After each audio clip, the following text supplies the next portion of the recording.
बिस्मिल्लाहिर्रहमानिर्रहीम। जी हाँ दोस्तों, तो कैसे हैं आप? ठीक ठाक खैरियत से हैं? उम्मीद करता हूँ कि आप सब ठीक ठाक और खैरियत से होंगे।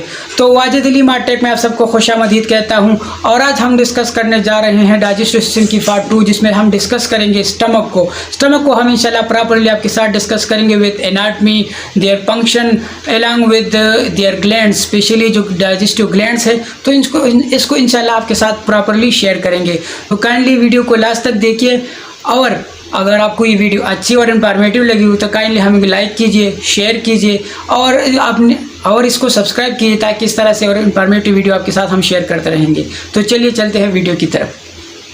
बिस्मिल्लाहिर्रहमानिर्रहीम। तो वापस आ गए हैं वीडियो की तरफ, और आज हम डिस्कस करने जा रहे हैं स्टमक को। तो स्टमक गैस्ट्रोइंटेस्टाइनल ट्रैक्ट का सबसे मेन पार्ट होता है, जहां डाइजेशन अकर होती है।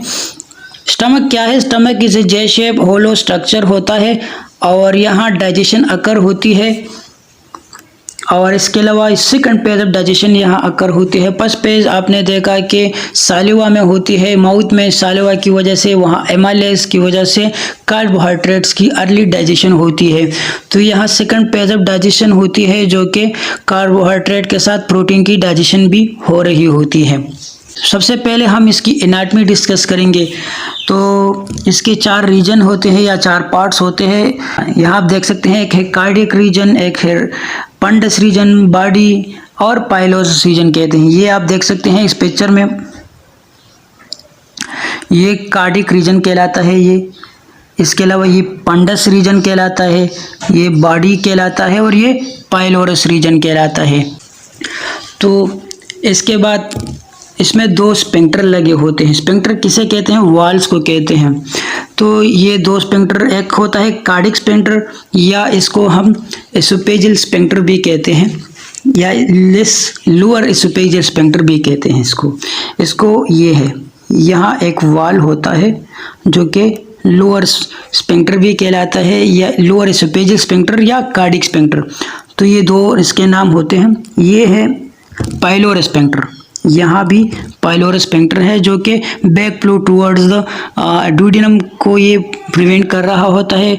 और यहाँ जो कार्डिक स्फिंक्टर होता है, ये back flow towards the oesophagus को प्रिवेंट कर रहा होता है। तो इसके बाद इसकी लेयर्स को देखें तो वही सेम लेयर जो कि गैस्ट्रोइंटेस्टाइनल ट्रैक्ट की थी। यहाँ आप देख सकते हैं सेरोजा है, सेरोजा अप जो आउटर मोस्ट लेयर होता है। इसके बाद होता है मस्कुलर लेयर, तो मस्कुलर में वही लॉन्गिट्यूडनल और सर्कुलर लेयर होते हैं। तो मस्कुलर लेयर का जो मेन फंक्शन है वो स्टमक की मूवमेंट्स वगैरह को कंट्रोल कर रही होती है। इसके अलावा जो इनर लेयर होता है, जो कि म्यूकोसा और सब म्यूकोसा के लेयर होते हैं, तो सबसे जो इनर म्यूकोसल लेयर होता है वो फोल्ड हुआ होता है, और उस फोल्ड लेयर को क्या कहते हैं? रगी ऑफ म्यूकोसा। तो इस रगी ऑफ म्यूकोसा में क्या होता है? यहाँ मुख्तलिफ़ किस्म के ग्लैंड्स वगैरह होते हैं, और उस ग्लैंड सिक्रीशन होती है, और उस ग्लैंड के साथ ये क्या करती है? Mixing the food. ये आप देख सकते हैं कि the same layer but mucosal layer become polled. यही सेम लेयर होता है, लेकिन जो कि म्यूकोसल लेयर होता है वो पोल्ड हुआ होता है। इसको रगी ऑफ म्यूकोसा कहते हैं। और वो क्या करती है? Mixing the bolus with gastric juice. तो वो गैस्ट्रिक जूस के साथ मिक्सिंग करवा रही होती हैं। ये आप देख सकते हैं, इसमें ग्लैंड्स होते हैं जो कि गैस्ट्रिक जूस को सिक्रीट करते हैं। तो उसमें 4 ग्लैंड है। सबसे पहले है कार्डिक ग्लैंड। कार्डिक इस रीजन को कहते हैं। तो इस रीजन में कौन से ग्लैंड होते हैं जो कि म्यूकस खारिज करते हैं, और वो म्यूकस क्या करती है?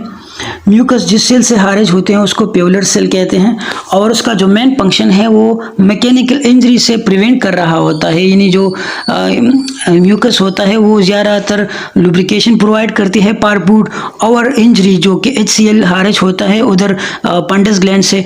तो उस पंडस ग्लैंड से जो HCl खारिज होता है तो वो बहुत ज़्यादा तेज़ाबियत होता है, उसका pH लेवल बहुत ज़्यादा कम होता है, यानी इट्स मीन कि वो बहुत तेज़ है, यानी उसका जो pH लेवल है वो 4 होता है। तो जो इनर लेयर ऑफ स्टमक होती है तो उसको डैमेज कर सकती है। म्यूकस का जो मेन फंक्शन है वो मैकेनिकल इंजरी से प्रिवेंट कर रहा होता है, यानी ये जहाँ डाइजेशन वगैरह होती है तो इनर लेयर ऑफ स्टमक, किसको म्यूक्यूजल लेयर कहते हैं, वो डैमेज हो सकता है because of increase in the HCl level.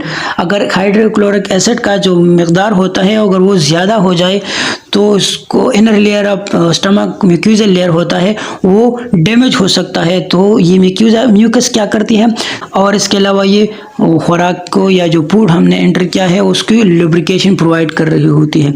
इसके बाद है पाइलोरस ग्लैंड। ये पाइलोरस एरिया है, तो यहाँ एक ग्लैंड होता है, उस जी सेल होता है जो कि गैस्ट्रीन को हार्वेस्ट करती है। ये गैस्ट्रीन का मेन फंक्शन क्या है, ये स्टिमुलेट करता है गैस्ट्रिक जूस को, गैस्ट्रिक ग्लैंड को। ये क्या करती है, ये स्टिमुलेट करता है। तो ये गैस्ट्रिक ग्लैंड को स्टिमुलेट करता है। और इसके बाद होती है, ये आप देख सकते हैं, ये पंडस एरिया होता है और पंडस एरिया में ये ग्लैंड्स होते हैं। इसमें दो ग्लैंड होते हैं, एक होते हैं पेराइटल सेल, इसको एक्जेंटिक सेल भी कहते हैं, और एक होते हैं चीफ सेल। तो एक्जेंटिक या पेराइटल सेल का मेन फंक्शन होता है वो होता है,